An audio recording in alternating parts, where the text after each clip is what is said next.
વિદ્યાર્થી મિત્રો, આજે આપણે ચેપ્ટર 5 આવક અને ખર્ચના ખ્યાલો સમજીશું. તો સૌપ્રથમ આપણે ખર્ચના વિવિધ ખ્યાલો તેમજ ટૂંકો ગાળો અને લાંબો ગાળો શું છે એ સમજીશું. ઉત્પાદન ખર્ચનું વર્ગીકરણ તેમજ સરેરાશ ખર્ચ અને શ્રીમંત ખર્ચ વચ્ચેનો સંબંધ, લાંબા ગાળાનો સરેરાશ ખર્ચ શું છે, આવકના ખ્યાલો તેમજ પૂર્ણ હરીફાઈવાળા બજારમાં કુલ આવક, શ્રીમંત આવક અને સરેરાશ આવક, અને અપૂર્ણ હરીફાઈવાળા બજારમાં કુલ આવક, શ્રીમંત આવક અને સરેરાશ આવક એ કેવી જોવા મળે છે એ આપણે આ સમગ્ર વિષયનો અભ્યાસ આપણે આ ચેપ્ટર 5માં કરવાનો છે. હવે આપણે જોઈએ તો સૌપ્રથમ પ્રસ્તાવના કે શા માટે આપણે આવક અને ખર્ચના ખ્યાલો છે સમજવા જરૂરી છે. તો આપણે સામાન્ય રીતે જોઈએ છીએ તો કોઈ પણ વ્યક્તિ એ પોતે આવક કેટલી કમાય છે અને સામે કેટલો ખર્ચ થાય છે એ પોતે ધ્યાન રાખે જ છે, પોતે નક્કી કરે છે કે આવક કેટલી મારી છે અને સામે કેટલો ખર્ચ છે. આમ પેઢી પણ શું કરે છે કે કેટલી કમાણી કરે છે અને સામે કેટલો ખર્ચ થાય છે, તો એના પરથી પોતે નક્કી કરે છે કે કેટલો પ્રોફિટ થયો છે. તો ઉત્પાદનનું પ્રમાણ છે એ પોતે જોઈ શકે છે કે કુલ ઉત્પાદન ખર્ચમાં કેટલો એ ફેરફાર થાય છે, એટલે કે પેઢીની જાવક કેટલી છે અને પેઢીની આવક છે એ આપણને જોવા મળે છે. અને આમ આવક અને ખર્ચનો ખ્યાલ એ ઉત્પાદનને આપણે સપાટી દ્વારા નક્કી કરે છે કે પેઢી છે એ પોતાની વસ્તુની કિંમત નક્કી કરવામાં મદદ કરે છે, એને નફો મહત્તમ કરવામાં મદદમાં માર્ગદર્શન મળે છે, તેમજ જે શ્રીમંત ખર્ચનો ખ્યાલ છે તો એ પણ એ સમજી શકે છે. અને આપણે એ ખાસ સમજવાનું છે કે ખર્ચ અને આપણે આવક કેવી રીતે મેળવવી છે. એટલે કે કોઈ પણ વસ્તુ કે સેવાનું ઉત્પાદન પાછળ જે રકમ વપરાય છે તો આપણે એ કહી શકીએ છીએ ખર્ચ છે. કે આપણે જે વસ્તુનું ઉત્પાદન કરીએ છીએ તેની પાછળ જે ખર્ચ થાય છે તો એ શું છે, ઉત્પાદન ખર્ચ. તો અને એકંદરે જે વસ્તુનું ઉત્પાદન થઈ જાય છે અને એના પાછળ કેટલો ખર્ચ થયો છે અને આપણે એ વસ્તુનું વેચાણ કરીશું તો આપણને એમાંથી આવક કેટલી મળશે, અને એ બંને વચ્ચે એ આપણે કેટલો ખર્ચ કર્યો છે અને આપણને એમાંથી કેટલી આવક મળી છે, અને તે ઉત્પાદન આપણે વધારી શકીએ છીએ. શાના માટે? કે આપણે નફો મેળવવા માટે. તો સૌપ્રથમ આપણે સમજીશું કે જે ખર્ચના વિવિધ ખ્યાલો, કે ખર્ચના વિવિધ ખ્યાલ છે કે આપણે હકીકતમાં જાણવાનું છે કે વાસ્તવિક ખર્ચ શું છે, વૈકલ્પિક ખર્ચ શું છે, નાણાકીય ખર્ચ. આપણે ખર્ચો કરીએ જ છીએ તો સૌપ્રથમ છે કે ખર્ચના વિવિધ ખ્યાલો. તો ખર્ચના 3 ખ્યાલો છે: વાસ્તવિક ખર્ચ, વૈકલ્પિક ખર્ચ અને નાણાકીય ખર્ચ. સૌપ્રથમ છે વાસ્તવિક ખર્ચ, બીજું વૈકલ્પિક ખર્ચ અને ત્રીજું છે નાણાકીય ખર્ચ. તો આમ ખર્ચના એ 3 ખ્યાલો જોવા મળે છે. તો સૌપ્રથમ આપણે સમજીશું કે જે વાસ્તવિક ખર્ચ એટલે શું, કે જે હકીકતમાં કેટલો ખર્ચ થયો છે આપણે. હવે વાસ્તવિક ખર્ચ છે એનો ખ્યાલ એ પ્રશિષ્ટ અર્થશાસ્ત્રીઓ રજૂ કર્યો છે. શોર્ટ ક્વેશ્ચનમાં પૂછાય કે વાસ્તવિક ખર્ચનો ખ્યાલ કોણે રજૂ કર્યો છે અથવા કયા અર્થશાસ્ત્રીઓ રજૂ કર્યો છે? તો આન્સર આવશે પ્રશિષ્ટ અર્થશાસ્ત્રીઓએ વાસ્તવિક ખર્ચનો ખ્યાલ એ રજૂ કર્યો છે. અને આ ખ્યાલ ઉત્પાદનના મૂળ સાધનો, શ્રમ અને જમીનના સંદર્ભે રજૂ કર્યો છે. જે વાસ્તવિક ખર્ચનો ખ્યાલ છે તો એ મૂળ સાધન કયું છે એનું? જે શ્રમ અને જમીનના સંદર્ભમાં જ. શ્રમ અને જમીન આપણે આમ જાણે આગળ આપણે સમજી ગયા છીએ કે જે ઉત્પાદનના સાધનો છે તો એ શું જોવા મળે છે, આપણને અલગ અલગ જોવા મળે છે.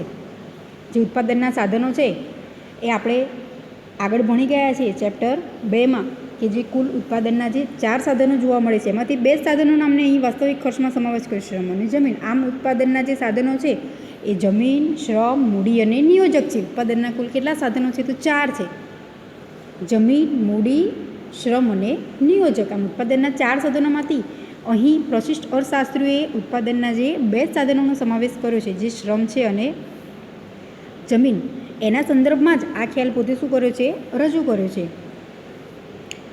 તો માર્શલના મતે ઉત્પાદન પ્રક્રિયા સાથે સંકળાયેલ શ્રમિકો, નિયોજક, મૂડીપતિ જે માનસિક અને શારીરિક કષ્ટ ઉઠાવે છે તે વસ્તુનું ઉત્પાદનનું વાસ્તવિક ખર્ચ. હવે જોઈએ વાસ્તવિક ખર્ચ કોને ગણે છે, રજૂ કર્યો છે પ્રશિષ્ટ અર્થશાસ્ત્રીઓ, પરંતુ જે વાસ્તવિક ખર્ચનો જે અર્થ એ માર્શલ એવું કહે છે કે ઉત્પાદન પ્રક્રિયા સાથે સંકળાયેલ ઉત્પાદન થાય છે ત્યારે એ સાથે સંકળાયેલા જે શ્રમિકો એટલે શું થશે, જે વ્યક્તિ કામ કરે છે તેમજ નિયોજક જે પોતે રોકાણ કરે છે, પોતે મૂડીપતિ કે એમની જે મૂડી છે, ધંધાનો માલિક જે માનસિક અને શારીરિક કષ્ટ ઉઠાવે તે વસ્તુનું ઉત્પાદનનો વાસ્તવિક ખર્ચ છે. તો વાસ્તવિક ખર્ચ કોને કહેવામાં આવે છે, વ્યાખ્યા પૂછાય તો ઉત્પાદન પ્રક્રિયા સાથે સંકળાયેલા જે શ્રમિકો, મૂડીપતિ, નિયોજક જે માનસિક અને શારીરિક કષ્ટ ઉઠાવે છે. શારીરિક રીતે પોતે કામ કરે છે, શ્રમિક છે પોતે શું કરે છે, માનસિક નહીં પણ શારીરિક રીતે પણ એમાં જોડાયેલો જોવા મળે છે. અને જે વ્યક્તિ માનસિક એટલે શું, તો એ કેવી રીતે કામ કરવાનું એ પોતે મગજમાં એ પોતે કોઈ નવો ઇનોવેટિવ આઈડિયા કરે છે, એ પોતે વિચારે છે, તો એ આઈડિયા કરે છે અને એ બાદ અન્ય જોડે પોતે કામ કરાવે છે. એટલે કે શારીરિક અને માનસિક જે કષ્ટ ઉઠાવે છે એ ઉત્પાદનનો આપણે વાસ્તવિક ખર્ચ કહેવામાં આવે છે. ઉત્પાદનના સાધનો આ વાસ્તવિક ખર્ચનો સામનો કરે છે, તે માટે તેમને આકર્ષવા માટે વેતન, વ્યાજ, નફાના સ્વરૂપે વળતર આપવામાં આવે છે. આપણે સમજી ગયા હતા કે જે ઉત્પાદનના સાધનો છે, જમીન, મૂડી, શ્રમ અને નિયોજક, તો એમાંથી જે વળતર સ્વરૂપે આપણને ખ્યાલ જ છે કે આપવામાં આવે છે વેતન, વ્યાજ, જે નફો. શા માટે આપવામાં આવે છે કે પોતે કાર્ય કરે છે, જે કોઈ કામ કરે છે તો સ્વાભાવિક છે એ વ્યક્તિને વળતર સ્વરૂપે આપણે કંઈ ને કંઈ ચૂકવીએ છીએ કે જે વેતન, વ્યાજ, નફો અને વળતર આપવામાં આવે છે. તો હવે આપણે એ સમજ્યા છીએ પણ યાદ કરી લઈએ કે જે જમીન છે તેમાંથી વળતર સ્વરૂપે શું મળે છે, ભાડું મળે છે. આપણે ભણી ગયા છીએ તો જમીનમાંથી વળતર સ્વરૂપે ભાડું મળે છે. જ્યારે કોઈ શ્રમિક કામ કરે છે તો જે શ્રમિક કાર્ય કરે છે તો એના કારણે એને શું મળશે, શ્રમિકને પોતે વળતર મળશે કે પોતે શું કરે છે, કામ કરે છે, વળતરની અપેક્ષાએ જ પોતે કાર્ય કરે છે.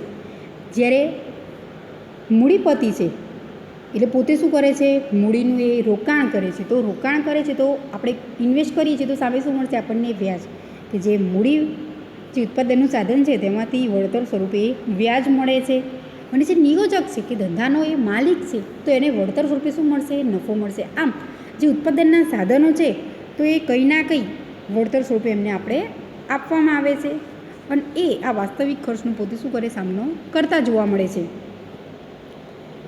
તો કોઈપણ વસ્તુના ઉત્પાદન કાર્ય માટે ઉત્પાદક જે નાણાં ખર્ચે તે માત્ર સાચું ઉત્પાદન ખર્ચ નથી, પરંતુ ઉત્પાદન કાર્ય સાથે જોડાયેલા શ્રમિકો છે તો પોતે શું કરે છે, જે થાક, કંટાળો, ત્રાસ લાગે છે. એટલે કે મૂડીપતિ પોતાની મૂડી વપરાશનો ત્યાગ કરીને બચત કરીને પોતે મેળવે છે. એટલે કે આ શું ઉત્પાદન સાથે જોડાયેલું છે.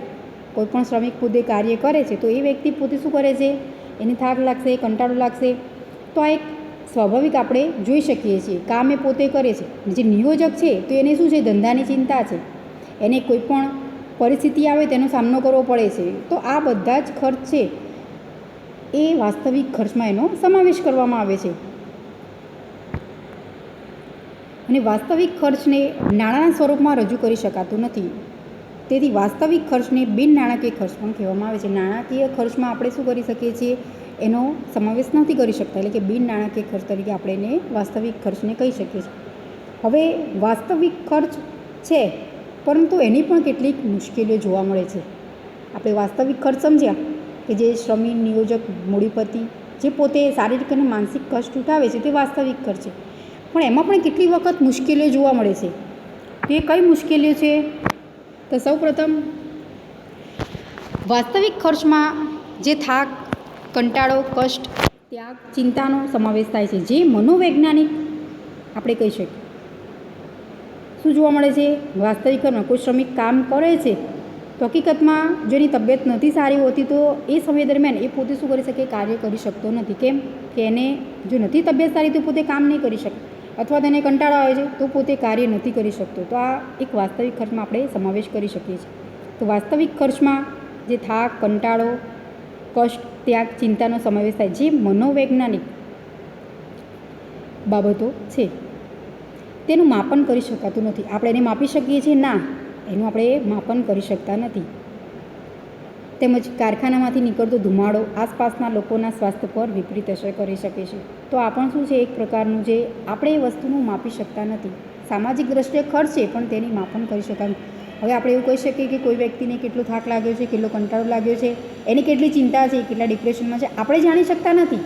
આપણે માપી શકીએ છીએ એનું ના, તે વાસ્તવિક ખર્ચ છે તેનું માપન આપણે કરી શકતા નથી. હા, કેમ?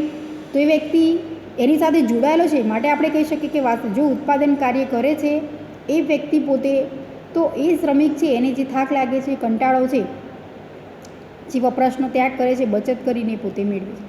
તો આમ જોડાયેલું છે ઉત્પાદન સાથે, પણ છતાં પણ આપણે એ ખર્ચને માપી શકતા નથી. તો આ વાસ્તવિક ખર્ચના જે માપનની મુશ્કેલીઓ છે. હવે આપણે બીજું જોઈએ કે જે વૈકલ્પિક ખર્ચ. હવે બીજું છે કે જે ખર્ચના ખ્યાલોમાં વૈકલ્પિક ખર્ચ. તો વૈકલ્પિક ખર્ચનો ખ્યાલ છે એ કયા અર્થશાસ્ત્રીએ રજૂ કર્યો છે? તો ઓસ્ટ્રિયન અર્થશાસ્ત્રીએ રજૂ કર્યો છે. શોર્ટ ક્વેશ્ચનમાં પૂછાય કે વૈકલ્પિક ખર્ચનો ખ્યાલ કયા અર્થશાસ્ત્રીએ રજૂ કર્યો છે? તો ઓસ્ટ્રિયન અર્થશાસ્ત્રીએ રજૂ કર્યો છે. બંને ક્વેશ્ચન પૂછાઈ શકે કે વાસ્તવિક ખર્ચનો ખ્યાલ કોને રજૂ કર્યો છે? તે આવશે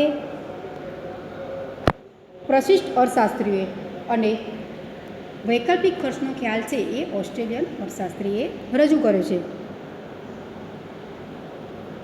હવે ઉત્પાદનના સાધનો એક કરતાં વધારે વૈકલ્પિક ઉપયોગ ધરાવે છે. તો એ હકીકત ઉપર આ ખ્યાલ આધારિત છે કે ઉત્પાદનના જે સાધનો છે એક કરતાં વધારે વિકલ્પ ધરાવે છે, અને આ ખ્યાલ છે એના પર જ આધારિત જોવા મળે છે આપણને કે વૈકલ્પિક ઉપયોગ ધરાવતા સાધનો એક ઉપયોગમાં વાપરવામાં આવે છે ને ત્યારે સાથેને સાથે અન્ય બીજો ઉપયોગ પણ આપણે વાપરી શકતા નથી. વૈકલ્પિક ઉપયોગ એટલે શું? કે એક ઉપયોગમાં વાપરવામાં આવે છે ત્યારે સાથેને સાથે અન્ય બીજો ઉપયોગમાં આપણે વાપરી શકતા નથી. આપણે વાપરવું હોય તો આપણે શું કરી શકીએ? વાપરી શકતા નથી. દાખલા તરીકે હવે ઉદાહરણ દ્વારા સમજીએ આપણે કે વૈકલ્પિક ખર્ચ. તો જમીનના એક ટુકડા ઉપર બાજરી વાવવામાં આવે તો તે જ સમયે એ ટુકડા ઉપર બીજો કોઈ પાક લઈ શકાતો નથી. સમજવાનું છે ખાસ કે જે જમીનનો કોઈ ભાગ છે, ટુકડું એટલે શું? જમીનનો કોઈ એક ભાગ છે, એક વીઘા પર આપણે સમજીએ, તો એના પર જો હું બાજરીનું વાવેતર કરવા માગું છું, શેની વાવણી કરવાની છે આપણે? બાજરી. અને એ જ સમયે જ્યારે બાજરીનું વાવેતર થાય છે એ જ સમયે હું બીજો કોઈ પણ પાક લઈ શકું નહીં. આપણે એક સમયે 2 પાક લઈ શકીએ ના, એક જ જમીન પર. હા, બીજી જો કોઈ જગ્યાએ આપણે વાવણી કરી શકીએ છીએ, પરંતુ મારે એ જ જમીન પર વાવણી કરવી છે તો ફક્ત બાજરી જ વાવી શકું છું, અને બીજો પાક આપણે લઈ શકતા નથી. તો ઉત્પાદનના સાધનો કોઈ એક કાર્યમાં રોકવામાં આવે તો તે સાધનોનો બીજો શ્રેષ્ઠ વિકલ્પ જતો કરવો પડે છે, અને આ જે શ્રેષ્ઠ વિકલ્પ જતો કરવામાં આવે તો જે ખર્ચ છે આપણે એને વૈકલ્પિક ખર્ચ કહે છે. તો વૈકલ્પિક ખર્ચ એટલે શું? કે ઉત્પાદનના સાધનો એક જ કાર્યમાં રોકવામાં આવે છે ને તે સાધનનો બીજો શ્રેષ્ઠ વિકલ્પ આપણે જતો કરવો પડે છે, અને આ જે શ્રેષ્ઠ વિકલ્પ જતો કરવામાં આવે છે તો તેને આપણે કહી શકીએ છીએ વૈકલ્પિક ખર્ચ. વૈકલ્પિક ખર્ચ એટલે શું? તો આપણે એક વસ્તુનું ઉત્પાદન કરીએ છીએ ત્યારે આપણે જે બીજું વસ્તુ છે એ આપણે જે તે વસ્તુનું ઉત્પાદન કરી એને આપણે જતું કરવું પડે છે, એ શ્રેષ્ઠ વિકલ્પ આપણે શું કરીએ છીએ? છોડી દઈએ છીએ. તો એ વૈકલ્પિક ખર્ચ ગણવામાં આવે છે. આપણે ઉદાહરણ દ્વારા સમજ્યા કે બાજરીનું મારે વાવેતર કરવું છે તો હું બીજો અન્ય કોઈ પાક છે તેમાં ઉપર એ લઈ શકીશ નહીં, તો મારે શું કરવું પડશે? એ વસ્તુનું એ વિકલ્પ મારે જતો કરવો પડે છે, તો એને આપણે કહી શકીએ વૈકલ્પિક ખર્ચ. આપણે કોઈ પણ વસ્તુનું વાવેતર એકસાથે વધુ કરી શકતા નથી. ઘઉં, બાજરી, ચોખા બધું એક સંગાત વાવી શકીએ છીએ ના, કોઈમાં એક જ વસ્તુનું આપણે શું કરી શકીએ છીએ? વાવેતર કરી શકીએ છીએ, અને બીજો વિકલ્પ આપણે શું કરવો પડે છે? જતો કરવો પડે છે. ઘઉં વાવો, બાજરી વાવો કે ચોખા, ત્રણમાંથી કોઈ એક જ વસ્તુની વાવેતર કરી શકું છું, ત્રણેય એક સંગાતે કરી શકતા નથી એક જ જમીન પર. હા, અલગ અલગ જગ્યાએ વાવણી થઈ શકે છે, પરંતુ કોઈ એક વસ્તુનું વાવેતર કરવાથી અન્ય વિકલ્પને મારે જતો કરવો પડે છે. તો એ શું છે? વૈકલ્પિક ખર્ચ. અને આવક કેવી થવાની? દરેકમાંથી અલગ અલગ આવક જોવા મળે છે. તો હવે જો આપણે જોઈએ તો જમીનના એક ટુકડાનો ઉપયોગ બાજરી અને ઘઉં માટે થઈ શકે છે. આપણે આગળ વાત કરી કે મારે એક જમીનના ટુકડા ઉપર બાજરીનું વાવેતર કરું છું, હું બીજો કોઈ વિકલ્પ શું કરીશ? જતો કરીશ, કે બીજું કોઈ પણ પાક લઈ શકીશ નહીં. તો અહીં જમીનના ટુકડા પર એટલે કે કોઈ એક વીઘામાં હું બાજરીનું વાવેતર કરી શકું છું, બીજું છે ઘઉં. બંનેનો ઉપયોગ આપણે શું કરી શકીએ છીએ? કરી શકીએ છીએ. જો જમીન ઉપર બાજરીનું ઉત્પાદન કરવામાં આવે છે, સમજવાનું છે ખાસ, બંનેનું આપણે શું કરી શકીએ છીએ? ઉત્પાદન કરી શકીએ છીએ. એક જ જમીન પર, એટલે કે એક જ જે વીઘો છે એના પર હું ઘઉંનું પણ ઉત્પાદન કરી શકું છું અને બાજરીનું પણ ઉત્પાદન કરી શકું છું. તો બાજરીનું ઉત્પાદન કરવામાં આવે છે તેમાંથી આવક થાય છે ₹1.5 એટલે કે 1.5 લાખની આપણને આવક મળે છે. શેનું ઉત્પાદન કરવાથી? બાજરીનું ઉત્પાદન કરવાથી. બાજરીનું ઉત્પાદન કરવાથી મને આવક એ 1.5 લાખની મળે છે. અને જો તે જ જમીન ઉપર હું ઘઉંનું ઉત્પાદન કરવા માગું છું તો એમાંથી મને આવક થશે 3.5 લાખ. બાજરીનું ઉત્પાદન કરું છું તો મને આવક થશે 1.5 લાખ. અને જ્યારે હું ઘઉંનું ઉત્પાદન કરવા માગું છું એ જ જમીન પર તો મને આવક મળે છે 3.5 લાખ.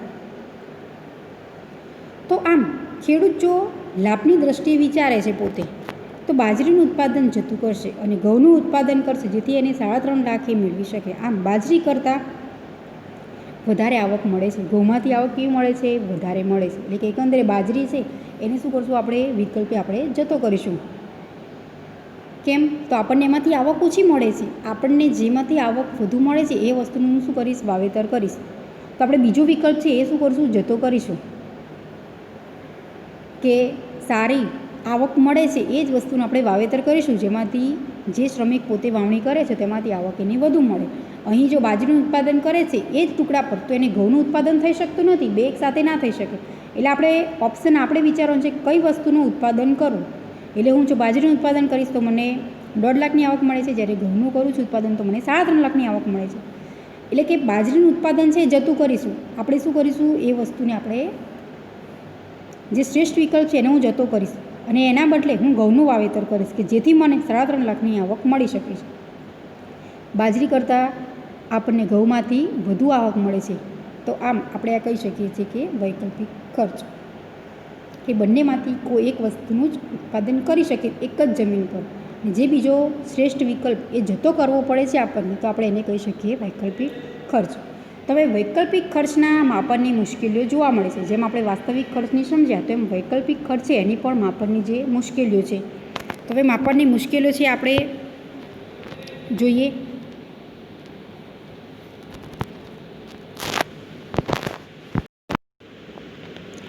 તો હવે આપણે જોઈએ કે વૈકલ્પિક ખર્ચના માપનની મુશ્કેલીઓ. તો વૈકલ્પિક ખર્ચ છે તેના માપનની મુશ્કેલીઓ બે જોવા મળે છે. એકોપયોગી સાધન અને બીજું છે વિશિષ્ટ ઉપયોગના સાધનો. બે જોવા મળે છે એની જે મુશ્કેલીઓ. તો સૌપ્રથમ છે એકોપયોગી સાધન અને બીજું છે વિશિષ્ટ ઉપયોગોના સાધનો. તો આપણે સૌપ્રથમ સમજીશું કે જે એકોપયોગી સાધન એ શું છે. એટલે કે જો ઉત્પાદનનું કોઈ સાધન માત્ર એક જ ઉપયોગ ધરાવતું હોય તો તેને વૈકલ્પિક ખર્ચ નક્કી કરી શકાતો નથી.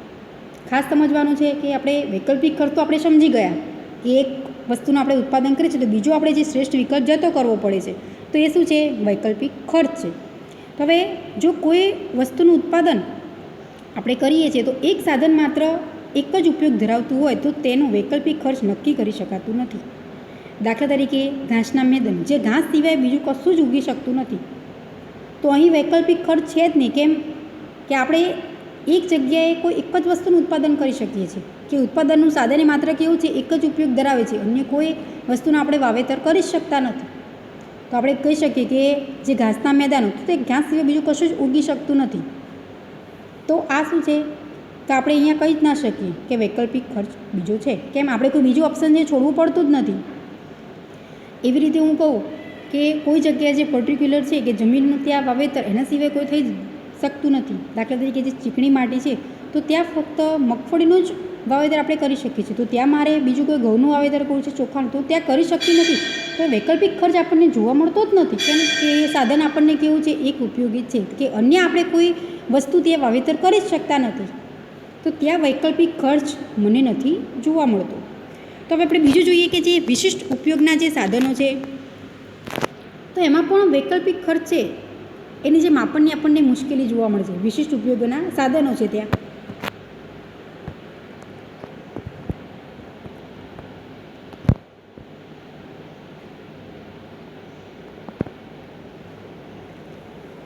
તો જ્યારે ઉત્પાદનના સાધનો વિશિષ્ટ પ્રકારના સ્પેસિફિક ફેક્ટર હોય ત્યારે આ ખ્યાલ ઉપયોગી બનતો નથી.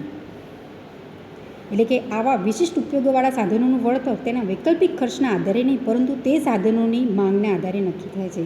જે વિશિષ્ટ ઉપયોગ ધરાવે છે તો ત્યાં એ સાધનોનું વળતર છે તો એ વૈકલ્પિક ખર્ચના આધારે નહીં, પરંતુ એ સાધનોની કેવી માંગ છે એ ડિમાન્ડના આધારે નક્કી થાય છે. આમ આપણે વૈકલ્પિક ખર્ચ એટલે શું? તો જો બે વસ્તુનું આપણે વાવેતર કરવા માંગીએ છીએ જેમાંથી આપણને વધુ આવક મળશે હું એ વસ્તુનું જ વાવેતર કરીશ. તો એના કારણે જે ઓછું છે એને હું શું કરીશ? જતું કરીશ. પરંતુ અહીંયા જે વિશિષ્ટ કોઈ પર્ટિક્યુલર વિશિષ્ટ ઉપયોગી સાધન છે તો એમાં આ ઉપયોગી બનતું નથી, આપણે એને નક્કી કરી શકાતું નથી. તો એ શેના આધારે થાય છે કે એ સાધનોની માંગ કેવી છે. દાખલા તરીકે કોમ્પ્યુટરમાં વિશિષ્ટ આવડત ધરાવતી વ્યક્તિઓ, તો આ કોમ્પ્યુટરમાં જે વિશિષ્ટ આવડત ધરાવતી વ્યક્તિઓ છે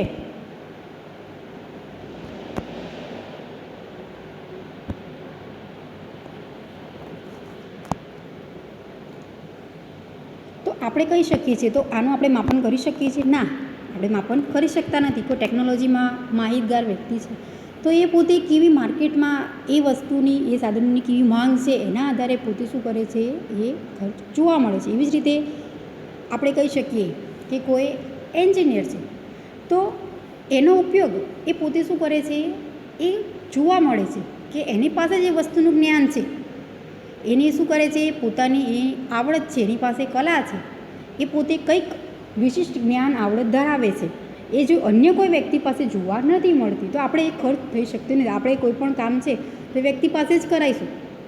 દાખલા તરીકે કોમ્પ્યુટરનું કામ કોઈ પણ વ્યક્તિ જાણકાર છે તો એ સરળતાથી અને ઝડપથી કરી શકે. જે નથી આવડતું તો એ વ્યક્તિ પાસે એ માહિતી નથી, એ જ્ઞાનનો અભાવ જોવા મળે છે, તો આપણે અહીં વૈકલ્પિક ખર્ચ એ માપી શકતા નથી. તો હવે આપણે ત્રીજું સમજીએ કે જે નાણાકીય ખર્ચ. બે ખર્ચ આપણે સમજ્યા કે જે વાસ્તવિક ખર્ચ અને વૈકલ્પિક ખર્ચ. તો ખાસ યાદ રાખવાનું છે કે વૈકલ્પિક ખર્ચ એટલે શું? વૈકલ્પિક ખર્ચના માપનની મુશ્કેલીઓ સમજાવો. આપણે વૈકલ્પિક ખર્ચ છે તેમાં એ ખાસ યાદ રાખવાનું છે કે જો હું મારે એક જ ઉત્પાદનનું જે સાધન છે એટલે કે જમીન છે અને એમાં મારે બે વસ્તુની વાવણી કરવી છે તો હું બે વસ્તુ સંગાતે વાવણી કરી શકું નહીં. તો બંનેમાંથી હું એક જ વિકલ્પ પસંદ કરીશ તો બીજો મારે વિકલ્પ શું કરવો પડે છે? જતો કરવો પડે છે. જે શ્રેષ્ઠ વિકલ્પ છે તો એ વિકલ્પ જતો કરવામાં આવે છે તો તે છે એ વૈકલ્પિક ખર્ચ કહેવામાં આવે છે. અને એની માપનની જે મુશ્કેલીઓ બે છે કે જે એકોપયોગી સાધન છે અને બીજું છે વિશિષ્ટ ઉપયોગના સાધન કે જે એક જ જગ્યાએ એનો ઉપયોગ થતો હોય છે અને આપણે બીજું કંઈ પણ વસ્તુ એ કરી શકતા નથી તો ત્યાં વૈકલ્પિક ખર્ચ એ આપણે ઉપયોગી નથી. એવી જ રીતે બીજું છે કે જે વિશિષ્ટ ઉપયોગના સાધન તો ત્યાં પણ વૈકલ્પિક ખર્ચ આપણે જોવા નથી મળતો. હવે આપણે જોઈએ કે જે નાણાકીય ખર્ચ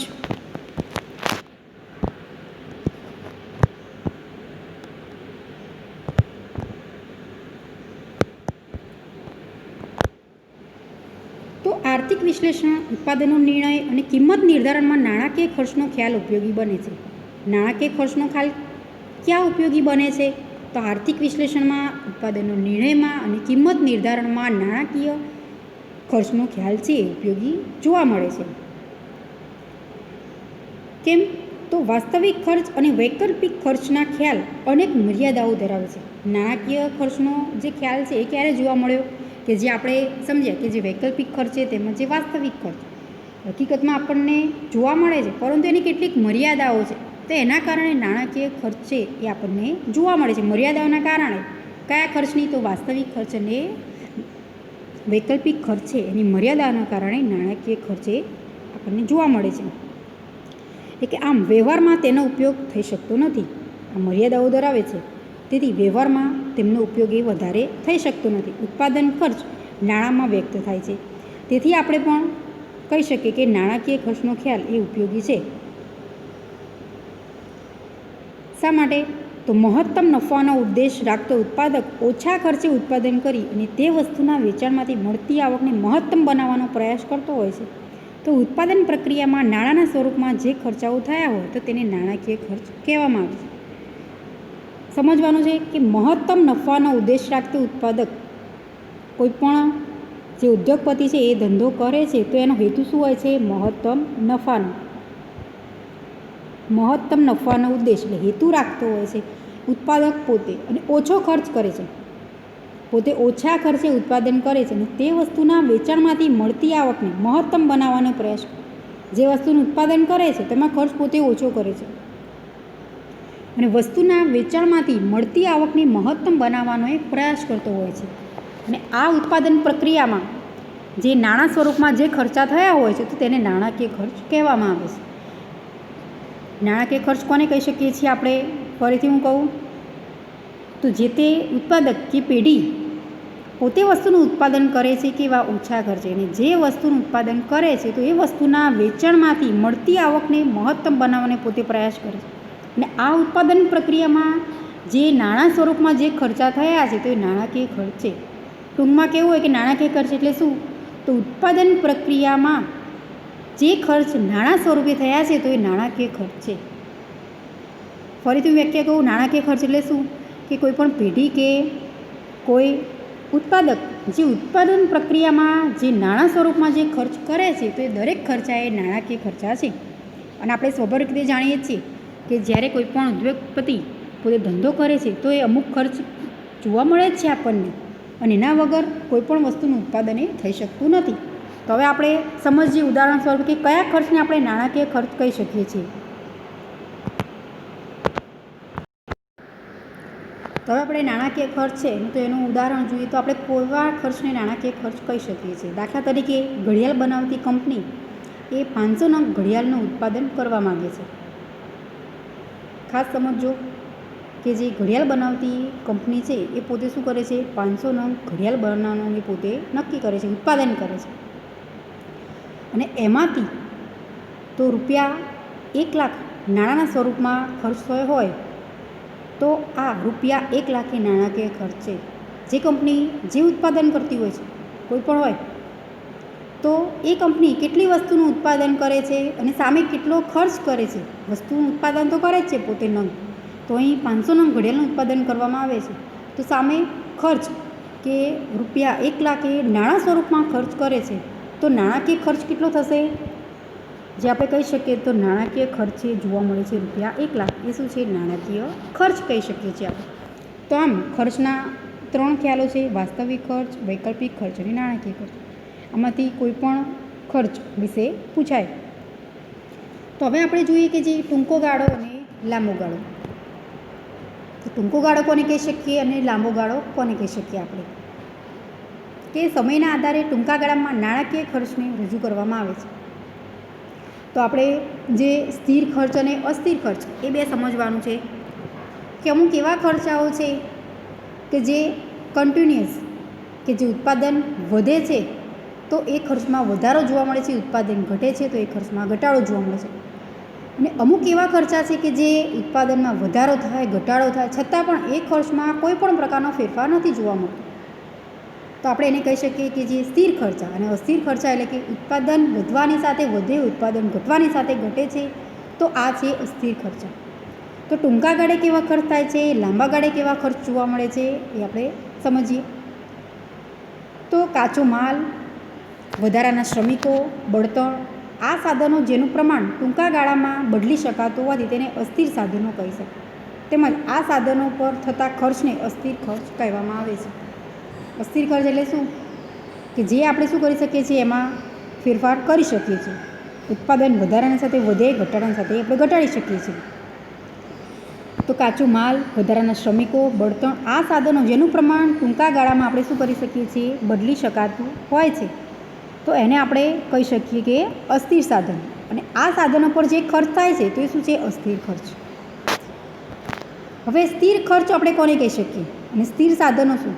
તો યંત્ર સામગ્રી, કારખાનાનું મકાન, વહીવટી સ્ટાફ, આ સાધનોના પ્રમાણમાં ટૂંકા ગાળામાં કોઈ ફેરફાર કરી શકાતો નથી તો તેને સ્થિર સાધનો કહે છે. અને આ સાધનો પર થતા ખર્ચને સ્થિર ખર્ચ કહેવામાં આવે છે.